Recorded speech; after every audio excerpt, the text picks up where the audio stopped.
Hello everyone, my name is Jyoti Upadhyay and welcome to Six Sigma IAS. Now let us begin the Hindu editorial analysis of 27th May 2026. Now today there are two important editorials. First one is about India's energy strategy that needs price correction, and the second one talks about the anti-defection law, especially in the context of several AAP MPs in the Rajya Sabha who basically left the AAP membership and went and joined the Bharatiya Janata Party membership. Okay, so we are going to discuss both of these editorials in details, covering all the aspects. Matlab, if you have not subscribed to this channel, then subscribe now, because what I do is I cover not only what is mentioned in the article but also all the other aspects that are related to the editorial that we are about to discuss. Okay, so let us begin. Now the first editorial, it says India's energy strategy needs price correction. इसमें ना जो ये writer हैं, what he is saying is कि India में जो अभी हम देख रहे हैं कि प्राइस धीरे धीरे पेट्रोलियम के प्राइसेस बढ़ रहे हैं. अभी ऑलरेडी 4 बार जो है पेट्रोलियम के प्राइसेस थोड़े थोड़े करके बढ़ चुके हैं. So what this person is saying कि हमें बार बार प्राइसेस नहीं बढ़ा के हमें सीधा एक बार प्राइस बढ़ाना चाहिए. And the number that he suggest in the article is कि सीधा गवर्नमेंट को क्या करना चाहिए, 13% पेट्रोलियम का प्राइस हाइक कर देना चाहिए, ताकि एक बार लोगों के पास भी सर्टेनिटी रहे, बार बार ग्रेजुअली राइज ना हो. Now we may agree with this, we may not agree with this, but we have to definitely listen to some of the arguments that basically he is giving. Okay, so the first thing that he says is कि अच्छा, इसमें समझने के लिए हमें एक चीज़ जानना पड़ेगा कि एग्जैक्टली एनर्जी सिक्योरिटी हम जब बार बार बोलते हैं तो एनर्जी सिक्योरिटी का मतलब क्या होता है. So energy security is the uninterrupted availability of energy sources at affordable price. Understood. तो यहाँ पर इंपॉर्टेंट क्या है, uninterrupted availability of energy sources at affordable price. तो इसका मतलब कि इसके दो जो मेन है फंडामेंटल चीज़ें ये तो होनी चाहिए. साथ ही साथ there are also something called 4 pillars of energy security. देखो, when you have to write answer in the mains, उस टाइम पे क्या है ना कि आपको कॉन्सेप्चुअल क्लैरिटी बहुत मैटर करता है. आप अगर ऐसी चीज़ें लिखोगे आंसर में, so automatically this is going to differentiate your answer from XYZ person who has written the answer. ठीक है, तो ये जो है ये मेरे तरफ से वैल्यू एडिशंस है. So do something, you don't have to, whenever I upload this in the website, this is going to be uploaded, you can download from there and you can also add it in your own notes. Now 4 pillars of energy security क्या है कि सबसे पहले क्या है, हमारे पास energy जो source है वो अवेलेबल होना चाहिए. Second is it should be accessible. ऐसा नहीं है कि सिर्फ वो जो रिजर्व है, अगर पेट्रोल रिजर्व में रखा रहेगा और अल्टीमेटली मार्केट में अवेलेबल नहीं होगा, फिर ये रिजर्व का कोई मतलब नहीं होता है. So that's why it should be available, it should be accessible. Third is affordable, कि भले ही मार्केट में अवेलेबल हो लेकिन अगर मैं उसको खरीद ही नहीं पा रही हूँ तो क्या मैं उसको एनर्जी सिक्योरिटी बोलूँगी? उसको एनर्जी सिक्योरिटी नहीं बोलेंगे. अगर मेरे देश का मेजॉरिटी पॉपुलेशन उसको नहीं खरीद पा रहा है, then that also will constitute as not having energy security. Okay, and the fourth most important thing is sustainability. इसका मतलब यह है कि environment friendly energy. What it means is कि हम जब एनर्जी की बात कर रहे हैं ना, it should not only be for present. Energy security मतलब होता है कि हम फ्यूचर जो है, हमारा जो फ्यूचर है उसके लिए भी हमें ये काम करना चाहिए. For example renewable energy methods हमें प्रमोट करना चाहिए, अडॉप्ट करना चाहिए, ताकि हमारे पास एक सस्टेनेबल सोर्स ऑफ एनर्जी हो और हमें फॉसिल फ्यूल्स पे सिर्फ डिपेंड होके ना रहना पड़े. समझ में आया? So these are the 4 pillars of energy security, and energy security means uninterrupted availability of energy sources at affordable price. Now another important word that has been used, और इस आर्टिकल के कॉन्टेक्स्ट में हमें पता होना चाहिए, that is imported inflation. कि imported inflation का मतलब क्या होता है. प्रीलिम्स में क्या है ना कि ऐसे टर्म्स बहुत बार पूछते हैं. तो इंपोर्टेड इन्फ्लेशन वर्ड में क्या है कि बिकॉज हमारे इंपोर्ट के कॉस्ट्स बढ़ रहे हैं, इसलिए हमारे जो इसलिए कंट्री में क्या है, बाकी जो प्राइसेस है वो भी इंक्रीज हो रहा है. फॉर एग्जांपल पेट्रोलियम का प्राइसेस, जब हम petroleum 100 rupees, let us assume कि पेट्रोलियम जब हम 90 रुपीज़ में खरीद रहे हैं उस टाइम पे, एंड जब पेट्रोलियम 100 रुपीज़ का हो जा रहा है पर लीटर, तो इसमें और इसमें डेफिनेटली जो ट्रक ड्राइवर्स हैं जो ट्रांसपोर्ट करते हैं एक जगह से दूसरी जगह, लॉजिस्टिक कॉस्ट, ये लॉजिस्टिक कॉस्ट जो है that is going to increase. and because your logistic cost is going to increase, so that's why in order to maintain their profit they are going to increase the price of goods that they are transporting from one place to another. तो ये पूरा chain बना होता है and step by step the prices keep on increasing. So it is the rise in domestic prices caused by increasing cost of imported goods and services. Okay, it includes services as well. So these are small things that you have to keep into account, that it also includes services. Now it occurs when global prices spike or a country's local currency depreciates. Very very important. अच्छा, इसमें एक चीज़ that I want to से is कि बहुत सारे लोगों को ये समझ में नहीं आता है कि किस तरीके से, फॉर एग्जांपल इंडियन रुपी, ठीक है, इंडियन जो रुपी है हमारा, वी आर नाउ सीइंग कि ये क्या हो रहा है, ये डेप्रिशिएट हो रहा है. नाउ ये depreciation, how is oil price का राइज एंड ये जो दोनों चीज़ है ना, they are both linked. But how are they linked? देखो, ऑयल का प्राइस बढ़ेगा यानी कि हम किस में खरीदते हैं ऑयल. लेट अस अज्यूम कि अगर हमें कंट्री ए से ऑयल खरीदना है तो we have to buy it in the currency that is dollars. अब जब हम डॉलर्स में खरीद रहे हैं, दैट मीन्स व्हाट, कि पहले हमें अगर इसमें 90 रुपीज़ देना पड़ता था, अभी अगर हमें 100 रुपीज़ देना पड़ रहा है, यानी कि द डिमांड फॉर डॉलर, $10 का एक्स्ट्रा डिमांड है. सो जिस चीज़ का डिमांड ज़्यादा होता है उसका वैल्यू अप्रिशिएट होगा, और जिस चीज़ का डिमांड कम होता है उसका वैल्यू डेप्रिशिएट होगा. सो अगर डॉलर का वैल्यू स्ट्रेंथन होगा, so automatically what is going to happen is rupee is going to depreciate. Understood? So I hope I was able to make this clear कि how the rising oil prices are also leading to the depreciation of the Indian rupee. Okay, so local currency depreciates, forcing businesses to pay more for foreign materials, foreign raw materials, energy and finished products. Right? Next is, एक और चीज़ जो हमें पता होना चाहिए in the context of what has been discussed is Brent oil price. अब Brent oil price क्या होता है?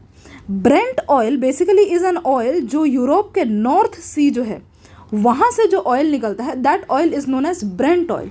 And Brent oil is the highest quality, one of the highest premium grade oil जो है वो है ब्रेंट ऑयल.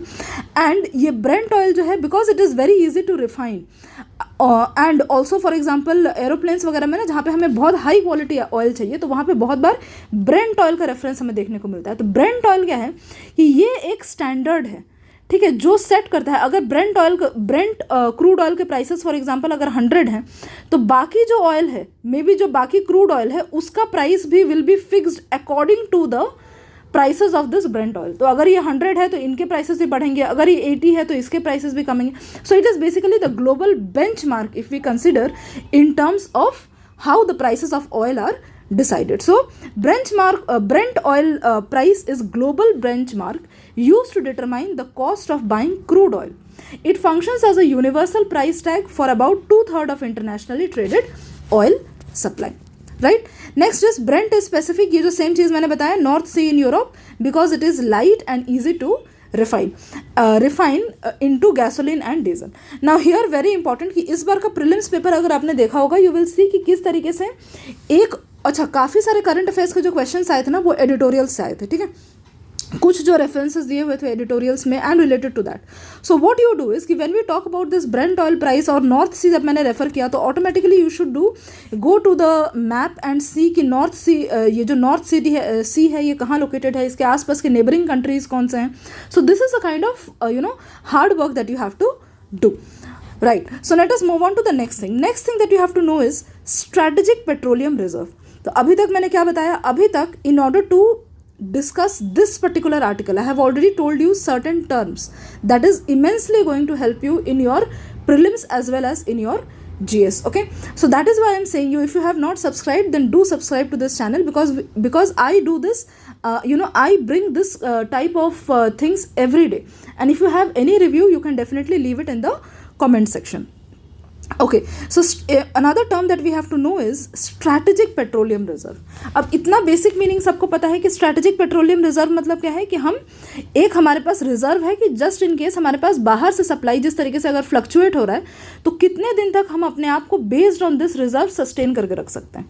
ठीक है, तो ये है. अब हमें इसमें प्रीलिम्स पर्सपेक्टिव से क्या पता होना चाहिए, इट इज़ कि इंडिया में स्ट्रैटेजिक जो पेट्रोलियम रिजर्व्स हैं ये कहाँ पे हैं. ये 3 जगहों पे हैं. One is Visakhapatnam, Andhra Pradesh, Mangaluru, and so we have Andhra Pradesh, we have Karnataka and we have Padur most probably it is in Tamil Nadu. ठीक है, पर्पस क्या होता है इसका, emergency crude storage and cushion against supply shocks. Another thing for prelims that you have to remember in this is कि India has partnered with UAE, United Arab Emirates, and it is the only foreign entity permitted to store oil in India's strategic petroleum reserve. ठीक है, ये क्यों? क्योंकि इससे ना हमें फ़ायदा होता है. ठीक है, यूएई जो है अगर अपना ऑयल वो हमारे जो पेट्रोलियम रिजर्व्स हैं वहाँ पर स्टोर करके रखेगा ना, तो एज अ रिजल्ट इसको मेंटेन करने का जो कॉस्ट होता है, ये मेंटेन करने का कॉस्ट भी यूएई का जो पेट्रोलियम कंपनी है उसी के ऊपर होगा, बिकॉज वो अपना ऑयल क्या कर रहा है, हमारे यहाँ पे स्टोर कर रहा है. So the maintenance cost also lies with this, and ये जो स्टोर कर रहा है ये इसको हम एश्योर करते हैं कि this we are going to buy in case of any emergency. Understood? So ये दोनों तरफ से एक रेसिप्रोकल है कि ये दिस इज गेटिंग अश्योर्ड कि it has a customer, and हमें क्या मिल रहा है कि यहाँ पर क्या है, हमारे पास स्टोरेज के लिए हमें पे नहीं करना पड़ रहा है. Okay, now let us come to what exactly the article says.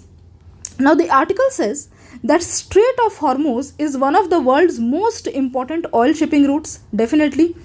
Because of conflict. और इस बार यूपीएससी में क्या क्वेश्चन पूछ लिया उन्होंने, सीधा बहुत ही इंटरेस्टिंग और अच्छा क्वेश्चन पूछा था regarding the straight of Hormuz, कि ये अगर स्ट्रेट ऑफ हॉर्मूज यहाँ पर हम देख रहे हैं, तो if the oil we have to take from here to different countries, तो कौन सा कंट्री है जहाँ पे ऑयल ले जाने के लिए हमें स्ट्रेट ऑफ हॉर्मूज से नहीं गुजरना पड़ेगा. ठीक है, it was a very interesting map based question. तो इसी तरीके से जो हमें चीज़ें मिल रही हैं, जैसे नॉर्थ सी मैंने बोला, स्ट्रेट ऑफ हॉर्मूज, तो ये हमें थोड़ा बहुत ना इनके बारे में आपको मैप में जाके देखना चाहिए. Every year in prelims there is at least one question from maps. So जो स्पेशली पॉलिटिकल मैप है और फिजिकल मैप है, world political and world physical map, that should be clear.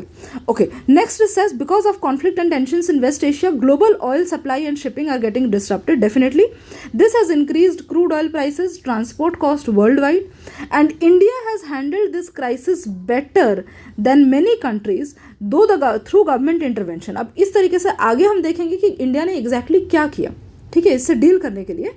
And India still faces serious long-term challenges, and we are further going to see what are the challenges because it depends heavily on imported oil. ठीक है, यहाँ पर एक चीज़ मैं अच्छे से बता दूँ आपको कि परसों यानी कि day before yesterday there was a day before yesterday, that is on 25th. ठीक है, on 25th there was this article that had come in the Hindu, और उसमें they had said कि इंडिया में हम इतना ज़्यादा 2017 के बाद से, ठीक है, 2017 के बाद से हम क्या कर रहे हैं, रिन्यूएबल एनर्जी में गवर्नमेंट ने काफ़ी ज़्यादा इन्वेस्ट किया. But regarding this we have to understand two things. There is a difference between capacity and actual generation. तो जनरली हम जब पढ़ते हैं ना, तो हम बोलते हैं कि इतने, फॉर एग्जांपल 500 गीगावाट कैपेसिटी के हमने एक प्लांट यहाँ लगा दिया, दिस 400 गीगावाट कैपेसिटी का प्लांट हमने दूसरी जगह पे लगा दिया. सो सिर्फ लगाना, कैपेसिटी इज़ नॉट इम्पॉर्टेंट कि एक्चुअली वो जनरेट फंक्शनल हुए हैं कि नहीं, वो जनरेट कितना कर पा रहे हैं, क्या वो एक्चुअली 500 गीगावाट जो उनका कैपेसिटी है उतना जनरेट कर पा रहे हैं, या फिर अगर नहीं कर पा रहे हैं तो कितने दिन में जनरेट कर पाएंगे. So generally we talk in terms of capacity, but we should also focus on how what exactly is the actual generation that is happening. So the article that had come, it said कि renewable energy में भले ही हमने investment किया है, but आज का जो हमारा situation है, that shows us that we still have a long way to go in terms of this when it comes to generation. Okay, and problems क्या है कि फॉर एग्जांपल अगर हम रिन्यूएबल एनर्जी में क्या है, रिन्यूएबल एनर्जी में अगर हम सोलार की बात करते हैं, अगर हम विंड की बात करते हैं, these are not very reliable. Understand one thing, ये हो सकता है कि कभी धूप किसी सीज़न में ज़्यादा है, किसी सीज़न में कम है, हो सकता है विंड्स कभी है, कभी ज़्यादा है, कभी कम है. बट फॉसिल फ्यूल का संग क्या है, why still we are most heavily depended on fossil fuel, because fossil fuel is reliable in the sense कि अगर हमारे पास स्टॉक है तो हमें पता है कि वो कितना बर्न करेगा, कितना ज़्यादा हम उसको कितने टाइम के लिए कैसे यूज़ कर सकते हैं, वो हमारे कंट्रोल में होता है. समझ में आया? सो दैट्स वाई अभी भी फॉसिल फ्यूल पे डिपेंडेंस जो है वो काफ़ी ज़्यादा है. सो ये कुछ नुआंसेस है जो आपको पता होना चाहिए. Now as a result of this crisis that is going on, oil prices have increased globally because Brent crude oil prices rose sharply. इससे क्या हो रहा है कि शिपिंग जो कंपनीज है ना, उनके इंश्योरेंस कॉस्ट भी बढ़ गए, more expensive, many countries saw fuel shoot up. तो हायर फ्यूल प्राइसेस का ये, this is again another value addition कि what does higher oil prices mean, what do they lead to. सबसे पहले they lead to cost push inflation, यानी कि the cost of production, जब हमारा कॉस्ट ऑफ प्रोडक्शन इंक्रीज होगा तो automatically क्या है, जो हमारे फाइनल गुड्स हैं इनके prices are also going to increase. So it can lead to cost push inflation, higher transportation cost, expensive fertilizers definitely, increase fiscal burden किस पे, government resources पे, rupee depreciation ये मैंने already ऊपर explain कर दिया है, very very important concept wise, and current account deficit definitely, because हम क्या कर रहे हैं, हम हमारा इम्पोर्ट एंड एक्सपोर्ट में जो है हमारा because of price increase and all हमारा एक डेफिसिट हमें देखने को मिल रहा है. The gap actually is increasing. Next is because of this supply chains also were disrupted because ships avoided the risky Gulf route, hence delivery time increased. कि gulf root को avoid करके अगर वो घूम के पीछे से कहीं आ सकते हैं तो इसमें क्या है, टाइम ज़्यादा लगेगा उन्हें, उनका लाने का फ्यूल ज़्यादा खर्च होगा. That's why delivery time increased, transport became expensive and gas and LPG supplies came under pressure. ठीक है, बिकॉज हमारा डिमांड तो कम नहीं हो रहा है ना, डिमांड पहले जैसा ही है, supply is getting disrupted. Okay, now how India handled this crisis. Now it is said कि India diversified its oil imports, it reduced diversified its oil imports, मतलब कि हमने क्या किया, we reduced our dependence only on Gulf countries and we started moving to Russia, United States, West Africa as well as the Atlantic region. समझ में आया. सो हमने क्या किया कि गल्फ ऑफ हॉर्मूज जो है उसको हमने अवॉइड करने के लिए हमने क्या किया, अलग अलग जो दूसरे सोर्सेज हैं वहाँ से हमने ऑयल लेना स्टार्ट कर दिया. This improved energy security. So this was a good decision taken by India. That's why the author says कि हमने बेटर किया है compare to other countries. Next is government intervention kept the prices stable. तो यहाँ पे the key word is government intervention. Now understand one thing कि government intervention भी indefinite period के लिए सस्टेनेबल नहीं है, बिकॉज अगर गवर्नमेंट क्या कर रहा है, इंटरवीन करके खुद पे लॉस बियर कर रहा है, यानी कि कहीं तो कॉस्ट कटिंग भी चल रहा है. ठीक है, कहीं तो कॉस्ट कटिंग भी हो रहा है. अंडरस्टूड कि आपके पास पैसा तो लिमिटेड है, यहाँ का पैसा अगर इसमें डाल रहे हो, इसका पैसा अगर आप इसमें डाल रहे हो, यानी कि इस प्रोडक्टिव चीज़ को करने के लिए, मे बी ये कैपिटल इन्वेस्टमेंट के लिए जो आपको पैसे चाहिए था, you are diverting this money to this because of the crisis. Okay, so government intervention kept prices stable. It controlled petrol and diesel prices, used public sector oil companies to absorb losses. हमारे जो government owned public sector oil companies हैं, not the private ones. Reduced excise duties, government ने import पे reduce कर दिया excise duty. Restricted some fuel exports, exports को temporarily कम कर दिया. ठीक है, बंद नहीं किया है, कम किया है. Because of this, Indian consumers were protected from sudden inflation. Third thing that the government did is LPG supply was prioritized. ये हम सबको पता है कि गवर्नमेंट ने क्या किया, प्रायोरिटी किसको दिया, ओवर कमर्शियल सेंटर्स. गवर्नमेंट ने डोमेस्टिक LPG सप्लाई मेंटेन करने पे ज़्यादा ध्यान दिया है. That is definitely good, because सबसे ज़्यादा लोगों को प्रॉब्लम कब होगा, जब आपके पास ईंधन नहीं होगा खाना बनाने के लिए. That is a basic thing. Okay, ensures LPG supply to households and ensured LPG gas supply to households and agriculture and prevented fertiliser shortages. Very very important. ठीक है, तो ये भी हमारे लिए इंपॉर्टेंट है. Next what it did is diplomatic naval efforts were made by India. What it means is use naval developments, मतलब हमने अपने नेवी का भी इस्तेमाल किया कि जो शिप्स स्ट्रेट ऑफ हॉर्मूज जो है, स्ट्रेट ऑफ हॉर्मूज से जो शिप्स आ रहे हैं उनको हमने क्या किया, उनको हमने हमारे नेवी से naval protection, we provided them naval protection. Okay, we engaged also diplomatically with multiple countries ताकि हमारे शिप्स स्मूथली आ सकें, and we work to secure alternate shipping routes. Right, so very important for your GS mains कि India, what are the steps that were taken by India. But then still there are some major concerns. What are the major concerns? तो इसमें major concerns में बोल रहे हैं oil companies are under financial stress. Especially यहाँ पे किसकी बात हो रही है, पब्लिक सेक्टर ऑयल कंपनीज की बात हो रही है, बिकॉज एक एक दिन का घाटा, ठीक है, ड्यूरिंग पर डे अगर उनको देखा जाए तो बहुत बार उनको क्या है, 700 से 800 रुपये का घाटा. And remember we are talking about public sector oil companies, we are not talking about private sector. Okay, private sector का लॉस वो अलग है. ठीक है, उनके लॉसेज इतने ज़्यादा नहीं हैं, and some people are saying कि उनके लॉसेज भी उतने कंसिडरेबल है ही नहीं. ठीक है, बट पब्लिक सेक्टर अगर हम ऑयल कंपनीज देखें, so they are bearing a loss of almost 700 to 800 crores per day. So and this exposes the structural weakness of India. Structural weakness का मतलब ये हो गया कि हमारे पास हमने ना प्लानिंग, स्ट्रक्चरल वीकनेस मतलब हो गया कि हम किस तरीके से ना अपने स्ट्रक्चर को बिल्ड कर रहे हैं, कि हमें पता है कि हमारा डिमांड जो है, मिराकुलसली डिमांड तो कम नहीं होगा, demand is definitely going to increase. So हमने ढांचा कैसे बनाया है, क्या हमारा आज का जो ढांचा है दैट इज अनसस्टेनेबल. अनसस्टेनेबल, या अगर हम बोल दें वीक बिकॉज हम पूरा जो है ना इम्पोर्ट, जो हमारा 90% जो है आज भी वो इम्पोर्ट्स पे डिपेंडेंट है।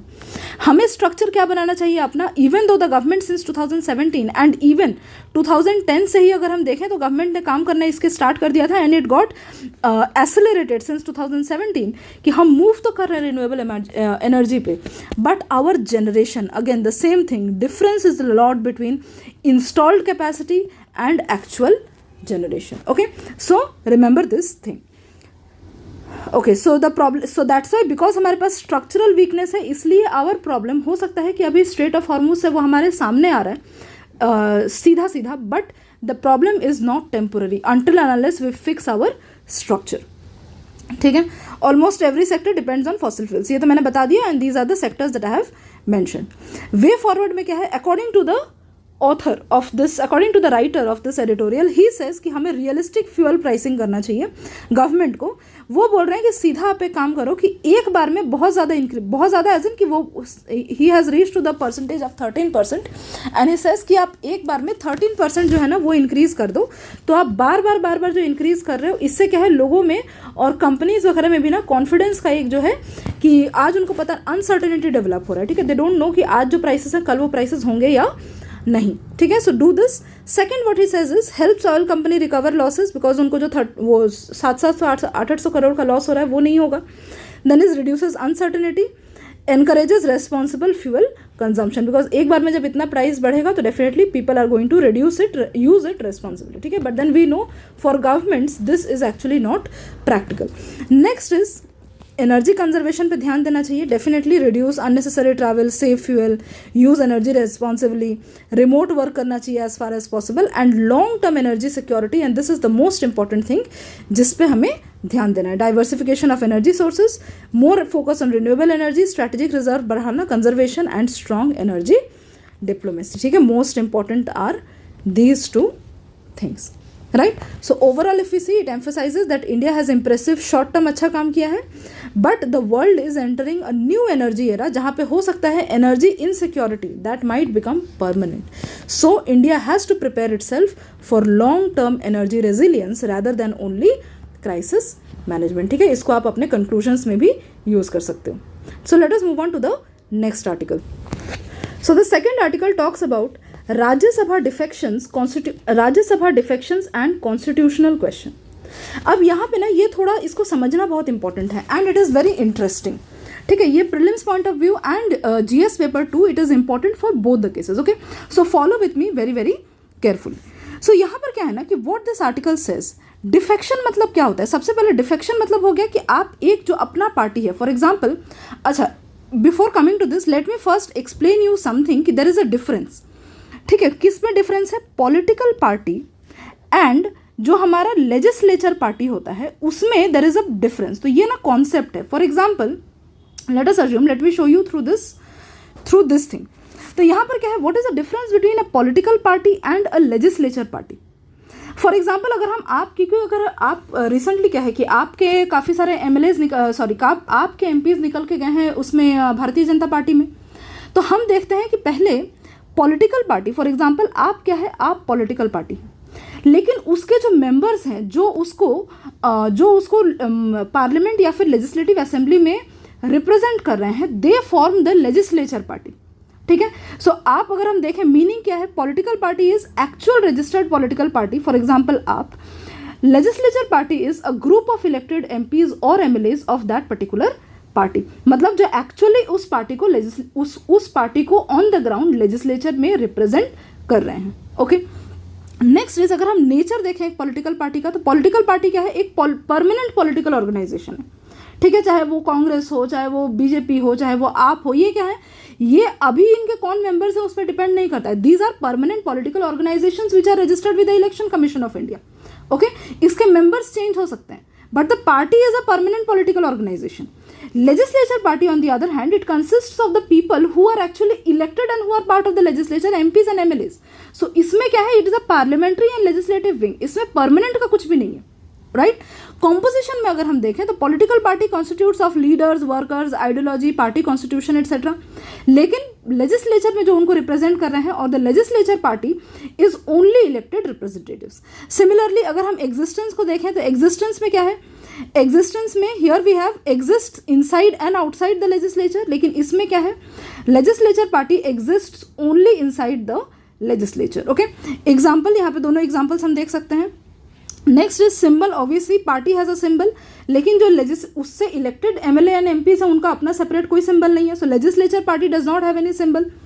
Next is main function, it provides, political party provides ideology and electoral platform, जबकि लेजिस्लेचर पार्टी जो होता है that represents the party within the house and constitutional role अगर हम देखें, so political party is a source of democratic mandate, मतलब लोग political party के हिसाब से उसको देख करके लोग क्या करते हैं, वोट करते हैं। It's a source of democratic mandate, but on the other hand if we look at the legislature party then it is the legislative expression of the party, मतलब पार्टी के जो आइडियोलॉजी है, पार्टी के जो views and thoughts हैं उसको ये लोग क्या करते हैं, उसको लेजिस्लेचर पार्टी जो है वो एक्चुअली पार्लियामेंट में अगर हम देखें या फिर लेजिस्लेटिव असेंबली में देखें तो वहाँ पर ये लोग रिप्रेजेंट करते हैं। Okay, so after we saw what is the difference between political party and legislature party, let us now understand what exactly is defecation. Defecation मतलब हो गया, फॉर एग्जाम्पल ये जो पर्सन है, ठीक है, this particular person he belongs to party A and he decides to leave his party, जिसके basis पे ही हैज बीन इलेक्टेड। ये इलेक्ट होकर क्या है, this person is an MP और this person is an MLA. Already ये person क्या है, ये इलेक्टेड पर्सन है through his party, but what he does is he leaves his party and he goes and joins party B. अब इसका problem ये है ना कि मे बी फॉर एग्जाम्पल एक पार्टी फॉर्म करके उसको रूल करने के लिए this party needs may be 500 seats, ठीक है, just a hypothetical example, may be this party needs a majority of 500, ठीक। लेकिन अब लेट अस अज्यूम कि यहाँ पर अभी इसके पास कितना है, 501 है। अब इसमें से दो लोग जो हैं वो डिसाइड करते हैं कि हमें बी को ज्वाइन करना है। Maybe it might be anything, for power, it might be for money, it might be for any XYZ reason. So what is going to happen is because of these two people ये पूरा government ही क्या हो जाएगा, instability there will be a government change because of these two people living. So इस तरीके से instability को रोकने के लिए, frequent movement of people from one party to another party, इस चीज़ को रोकने के लिए वी हैड जो एंटी डिफेक्शन लॉ जो है ना उसको लाया गया था and it was placed in the 10th schedule of the constitution, ठीक है। सो 10th शेड्यूल में उसको क्या किया था, देयर वाज 10th शेड्यूल बनाया गया, उसमें क्या है, ये एंटी डिफेक्शन लॉ को लाया गया था। Okay, so the article says that discusses the constitutional debate surrounding anti defection law and merger exceptions. हाँ, अब ये भी चीज़ है कि ये जो दो लोगों की हम यहाँ पे बात कर रहे हैं, क्या हम इन दो लोगों के राइट्स की बात नहीं कर सकते? क्या इनके पास पर्सनल फ्रीडम नहीं है, चॉइस नहीं है कि ये इस पार्टी में जाएं या इस पार्टी में जाएं, जस्ट बिकॉज ये पार्टी ए से सिलेक्ट होके आए हैं? तो यही जो कॉन्स्टिट्यूशनल डिबेट है, इससे लेकर के ये पूरा आर्टिकल है, ठीक है। So it's a very interesting article, let us see this. The main argument of the article is a group of MPs cannot simply claim a merger। जिस तरीके से क्या है, आप जो है हमारे आम आदमी पार्टी, उसके सर्टेन MPs जो है वो राज्यसभा से निकल के क्या है, they went and joined the BJP. अब बात यह है कि ये जो यहाँ से यहाँ तक निकल के गए, इनमें एंटी डिफेक्शन लॉ लगता है, ठीक है, लेकिन इस पे एंटी डिफेक्शन लॉ अप्लाई नहीं हुआ because they use the provision, merger provision, जिसमें एक्सेप्शन मिला हुआ है। एक्सेप्शन क्या है, ये अगर 2/3 लोग एक पार्टी के 2/3 मेंबर्स अगर जाके ज्वाइन करते हैं, नॉट 1-2 मेंबर, 2/3 मेंबर, जो भी उसके टोटल नंबर ऑफ MPs या MLAs हैं, उसका 2/3 अगर जाके ज्वाइन करता है साथ में, तो क्या है, उस पर एंटी डिफेक्शन लॉ हम नहीं मानेंगे, ठीक है। सो यही जो मर्जर वाला प्रोविजन है, जो एक्सेप्शन है, इसी चीज़ को यूज़ करते हुए क्या है, they switched from AAP to BJP. Okay, so a group of MPs cannot simply claim a merger on their own unless the original political party itself merges with another party। ये क्या है, ये एक्चुअल एंटी डिफेक्शन लॉ में बोला गया है। अब आगे हम इसके, ये जो मैंने बताया, ये आगे हम एक्सेप्शंस में पढ़ेंगे। It raises concerns about the miss use of anti defection law and the weakening of opposition politics, because इससे क्या है, आप ऑपोजिशन के MPs MLAs जो है उनको ईजिली परचेज भी किया जा सकता है through money, the elected people who are already there उसको भी हम खरीद सकते हैं, ताकि क्या है हमारा जो एक्चुअल स्ट्रेंथ है, मतलब जो पार्टी का जो पार्टी उनको खरीद रही है उनका जो एक्चुअल स्ट्रेंथ है इसमें मतलब पार्लियामेंट में या राज्यसभा में, जो भी है पार्लियामेंट में या लेजिस्लेचर में, वो हो सकता है मैंडेट के हिसाब से उनको सिर्फ 40 मिला है, लेकिन हो सकता है कि अगर यहाँ से उन लोगों ने 20 लोगों को एक्वायर कर लिया, so their strength is going to increase to 60, एंड हो सकता है कि इनके पास सिर्फ कितने हो, इनके पास हो सकता है खुद बस 40 ही हो, so definitely they are going to get a majority. समझ में आया? सो ये जो इतने फ्रीक्वेंटली इधर उधर करना है, इसको डील करने के लिए ही इसको लाया गया था। सो इसका जो है anti defection law and the difference between political party and legislature party, ये हमें समझना इंपॉर्टेंट है, ये मैंने ऑलरेडी बता दिया। सो political party is source of democratic mandate, legislature party is institutional expression inside the legislature, already have explained. The anti defection law tries to ensure that legislative party remains accountable to the political party, very very important। ठीक है, मतलब कि जो MPs या MLA select होकर के गए हैं पार्लियामेंट में या स्टेट असेंबलीज में, वो अपने पार्टी को के अकॉर्डिंग काम करें। मतलब ये जो पॉलिटिकल पार्टी है उनको जो डायरेक्शंस दिया जा रहा है, अगर उनको बोला जा रहा है कि ये पर्टिकुलर बिल है, इस पे आपको फॉर में वोट करना है, तो वो फॉर में ही वोट करें। अगर उनको बोला जा रहा है कि आपको अगेंस्ट में वोट करना है, तो अगेंस्ट में वोट करें। ठीक है, या उनको जो बोलने को बोला जा रहा है वो वही चीज़ बोले। सो that is keeping them accountable to the original political party. Background क्या है? 7 आउट ऑफ द 10 आप राज्यसभा MPs अनाउंस्ड मर्जर, सो 2/3 वाला कंडीशन यहाँ पे ऑलरेडी फुलफिल हो गया। सो एंटी डिफेक्शन नहीं लगा इनके ऊपर। सो एंटी डिफेक्शन लगना मतलब क्या है कि आप जो इलेक्ट होकर के आए हो, for example if you are an MP और if you are an MLA, so ये जो है ना आपको हटा नहीं दिया जाएगा। You will still remain an MP, you will still remain an MLA, you will not be removed from the post. Okay, so 7 out of 10 ये तो हो गया। They invoked merger exception under the 10th schedule to avoid disqualification, right. Now let us look at the 10th schedule and everything related to that. 10th schedule कैसे आया था? By the 52nd constitutional amendment act of 1985। This inserted into the Indian constitution a 10th schedule, very very important for prelims। next is anti defection law in India was introduced। अच्छा, ये तो मैंने बता दिया already। what are the various grounds for disqualification? very very important। ground for disqualification क्या है? सबसे पहले हो गया a legislator can be disqualified under the 10th schedule on 3 grounds। सबसे पहला क्या है? the member belonging to a political party। for example ये जो person है, let us assume this person A, ये एक political party को belong करता है। अब इसमें अगर ये वॉलंटरीली रिजाइन कर दे, मतलब ये खुद से बोल दे कि मुझे ये ए पॉलिटिकल पार्टी का मेंबर नहीं होना है, ठीक है, तो he will be disqualified, because आप तो इसी के सिंबल पे इलेक्शन लड़ के आए हो। और क्या होगा? इसका सीट वैकेंट हो जाएगा, फिर यहाँ पे दोबारा इलेक्शन हो जाएगा। लेकिन यहाँ पर एक चीज़ जानने की ज़रूरत है, वॉलंटरी रेसिग्नेशन जो है, इसका मतलब सिर्फ लेटर लिख के रिज़ाइन करना नहीं है। अगर ये पर्टिकुलर पर्सन जो है, अगर इसका कंडक्ट को ऑब्जर्व किया जाएगा, अगर ये अपने ओन खुद के पार्टी को क्रिटिसाइज कर रहा है, या अपने खुद के पार्टी के जो इसको डायरेक्शंस दिए गए हैं उसको फॉलो नहीं कर रहा है, या फिर ऑपोजिशन पार्टी को सपोर्ट कर रहा है, इन दैट केस ऑल्सो इसको डिफेमेशन केस इसके अगेंस्ट में लगेगा और इसको एंटी डिफेक्शन लॉ के अंदर इसको डिस्क्वालीफाई कर दिया जाएगा। ठीक है, because he is winning the election under the symbol of A party. Next is voting against party lines. Definitely ये तो है ही वॉलंटरी रेसिग्नेशन, साथ ही साथ वोटिंग अगेंस्ट पार्टी लाइन्स, इससे इसका मेंबरशिप जा सकता है। सेकंड इज इंडिपेंडेंट मेंबर्स जो हैं, अगर वो इलेक्शन के बाद कोई पॉलिटिकल पार्टी ज्वाइन कर लें, सो दे विल बी डिस्क्वालीफाइड, दोबारा उनके सीट पे इलेक्शन होगा।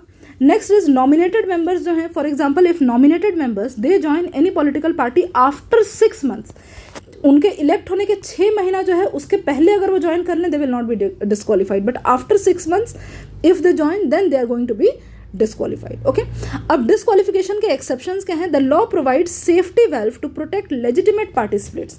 अब हो सकता है कुछ लेजिटिमेट ग्राउंड हो सकता है कि 2/3 मेंबर्स जो हो सकता है कि इनका जेन्युइनली अपने पार्टी से कोई प्रॉब्लम हो, या हो सकता है पार्टी हैड गॉन करप्ट और समथिंग एल्स हैज हैपेंड। सो ये लेजिटिमेट केसेस के लिए हमें क्या है? प्रोटेक्शन दिया गया है, या एक्सेप्शन जिसको हम बोल सकते हैं, that have been provided. So exceptions में क्या है? मर्जर 2/3 रूल, ठीक है, जो ऑलरेडी मर्जर में 2/3 रूल जो कि ऑलरेडी अप्लाई किया गया था। Next is presiding officer and other one is कि if a member is elected as the speaker और the chairman of the house, then they can voluntarily give up their party chairmanship and rejoin after they demit the office, मतलब एक बार वो neutral position पे चले गए speaker या फिर chairman, तो उसमें वो अपने पार्टी का मेंबरशिप छोड़ देंगे, वो डिस्क्वालीफाई हो जाएंगे और बाद में क्या करेंगे, जब वो वहाँ उस पोस्ट से हट रहे हैं, they can again come back and join their party. So these are the 2 exceptions. अब यहाँ पर क्या है, there was also something called split provision. ठीक है, अभी हम आगे देखेंगे कि एक और एक्सेप्शन था जिसको हम बोल रहे हैं split. We are gradually going to come to that. So who decides कि इस पर एंटी डिफेक्शन लॉ लगना है कि नहीं लगना है? It is the presiding officer. ठीक है, जो भी है प्रिसाइडिंग ऑफिसर, चेयरमैन या फिर स्पीकर.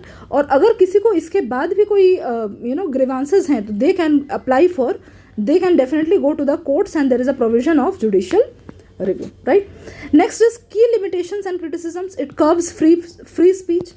अच्छा, इसमें क्रिटिसिज्म क्या दिया जाता है इसका, कि एंटी डिफेक्शन लॉ में अल्टीमेटली होता क्या है कि एक जो पर्सन है, this person has to listen to what the party says him, he has to vote according to what the party says, he has to criticize based on what the party says. तो इसका अपना individuality कहाँ है, इसका अपना description कहाँ पे है? So it curbs free speech. Second, it is said is कि no time frame of the speaker, कि स्पीकर जो है ना, the law does not specify time frame within which the presiding officer must take a decision कि इस पे anti defection law apply होगा या नहीं होगा. ठीक है. एंड थर्ड इज, तो इसके बेसिस पे हम क्या करें, ये जो 10th शेड्यूल है हमारे पास, based on the 52nd amendment act. ठीक है, चलो यहाँ पे देखा था, based on the 52nd constitution amendment act, इसमें ये कोई भी प्रोविजन नहीं है. So that's why also no time frame is given. So that is another limitation of this. And another limitation is mass defections are allowed. Very very important. 2/3 अगर हम देखते हैं, for example if we see, एक second, for example if we see 2/3 merger rule जिसको हम बोल रहे हैं, कि 2/3 जो है, 2/3 में क्या हो रहा है कि एक मास चंक, अगर जैसे हम आप में देखें, out of 10 7 people actually went, तो एक मास माइग्रेशन जिसको हम बोल सकते हैं वो हम अलाउ कर रहे हैं इसमें. So while individual defection is penalised, collective defection is legally permissible. ठीक है. So leading to critics to argue that it legalises the wholesale defection while banning retail defection. समझ में आ रहा है? So definitely this is true, but then again we have to remember कि कुछ genuinity को प्रिवेंट करने के लिए some exceptions are always required. Next जो मैंने स्प्लिट प्रोविजन के बताया, अभी क्या है, split provision is not there, इसको हटा दिया गया through the 91st constitutional amendment act of 2003. So split provision जो था in the 10th schedule, that was कि it included major exception under paragraph 3 that protected the legislators from disqualification in the event of a party split. कि अगर एक party है, वो party क्या करता है, वो स्प्लिट हो जाता है इन 2 हाफ्स, देन हम क्या करेंगे, इसको हम एंटी डेफिकेशन, जो मतलब बेसिकली हमारा जो एंटी डेफिकेशन लॉ जो है वो इस पे अप्लाई नहीं होगा. तो इसलिए क्या हो रहा था कि लोग ये मर्जर वाला प्रोविजन नहीं यूज़ करके लोग क्या कर रहे थे, स्प्लिट करना स्टार्ट कर रहे थे. So there was a lot of instances जब पार्टीज क्या हो रहे हैं, पार्टीज स्प्लिट हो जा रहे हैं into 2 groups on the by using the split provision. ठीक है. So because it was being misused a lot, that's why this was through the 91st amendment act it was completely removed. Next is written, but this 91st amendment act इसने क्या किया था, ये जो split को तो हटा दिया था, लेकिन मर्जर एक्सेप्शंस को उसने कंटिन्यू रखा था, जो कि पैराग्राफ 4 में था. ठीक है, वो एंटी डिफेक्शन लॉ जो हम बोल रहे हैं उसमें. So anyways you can just read about this thing. और यहाँ पर क्या है, एक और जो जजमेंट मेंशन्ड है in the article, that is Subhash Desai versus principal secretary government of Maharashtra. तो इसमें ना जो एकनाथ शिंदे का जो फैक्शन है और जो शिवसेना से वो जो अलग हुए थे ना, उसके केस में काफ़ी सारी चीज़ें आई थी जिसमें ये एंटी डिफेक्शन लॉ जो है, एंटी डिफेक्शन लॉ को काफ़ी बार यूज़ किया गया था. ठीक है. तो इस केस में जब ये सुप्रीम कोर्ट गया था, तो सुप्रीम कोर्ट ने क्या बोला था कि डिबेट किसके बीच में हुआ था, कि जो हमारा पॉलिटिकल पार्टी है और जो लेजिस्लेटिव पार्टी, मतलब जो इलेक्टेड लोग हैं और जो लोग हैं जो एक्चुअल पॉलिटिकल पार्टी को बिलोंग कर रहे हैं, ये जो लेजिस्लेचर पार्टी के लोग हैं, they belong here also, they belong here also. Because लेकिन यहाँ पर क्या है, ज़्यादा लोग हैं, कुछ लोग इसमें ऐसे भी हैं ना जो इलेक्ट नहीं हो पाए. ठीक है, जो इलेक्ट नहीं हो पाए. तो political party is a whole encompassing thing. Legislative party या legislature party is only the one working inside. तो इन दोनों के बीच में झमेला हुआ था. ठीक है, या फिर हम बोलते हैं इन दोनों के बीच में there was a problem in that the supreme court and this was the group. ठीक है, एकनाथ शिंदे फैक्शन एंड शिवसेना जो कि पॉलिटिकल पार्टी है, और ये जो लेजिस्लेचर पार्टी, तो इसमें क्या था, legislature party supreme court held that legislature party cannot be treated separately from the political party. समझ में आया? Very important, because ultimately political party को ही आप रिप्रेजेंट करके लेजिस्लेचर पार्टी आपने बनाया है, and political party continues to control its elected members. So very important judgment. In case you have to write it in the answers, you can use it as an example. So this judgment strengthens the argument against independent legislative mergers. So why this issue is important? ये तो हो गया कि हमारे पास ये parliamentary कुछ fundamental चीज़ों के बारे में बात कर रहा है. For example parliamentary democracy, party system के बारे में बात कर रहा है. Constitutional morality, that is basically आपका आइडियोलॉजी क्या है, आप whether you are sticking to any ideology, what is your integrity, कि आप एक पार्टी पे लड़ रहे हो, दूसरे पार्टी पे जाके ज्वाइन कर रहे हो. Is it about ideology, is it about integrity, और is it only about power? Is मतलब आइडियल्स पे भी हो सकता है ना, मे बी जिस पार्टी का है वो पार्टी करप्ट हो गया, तो he doesn't want to be in that party, he wants to go and join to some other party. ठीक है, so if is it ideology, is it because of power, is it because of money का लोभ, क्या बोल सकते, money का जो what can I से, मॉनेटरी गेन्स का जो, that is the main issue. ठीक है, so that it discusses these three questions. Next is concerns raised by the article if the merger exceptions interpreted loosely. तो इससे क्या हो सकता है, legislatures can effectively capture party identity. तो हो सकता है legislature पार्टी जो है ना वो क्या करे, वो पार्टी के ऊपर चला जाए, मतलब it can start dictating the party, blackmailing, कि अगर आपने हमारे ये डिमांड्स नहीं माने या अगर आपने ये चीज़ नहीं किया तो हम क्या करेंगे, आपके पार्टी को छोड़कर हम दूसरे पार्टी में ज्वाइन कर लेंगे, तो आपकी सरकार जो है ऑटोमेटिकली गिर जाएगी. समझ में आ रहा है? Just in case there party is in power. So it can effectively capture party identity, legislators can effectively capture party identity. Political parties can lose control over their own organization. Defection law becomes meaningless. So overall, if we see, just read this.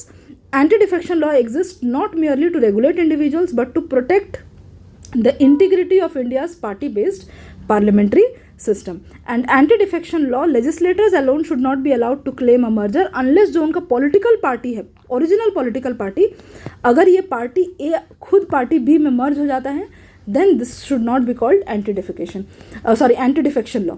लेकिन अगर मतलब we have to be more strict and careful. That's what they say when whether we are allowing mergers or not.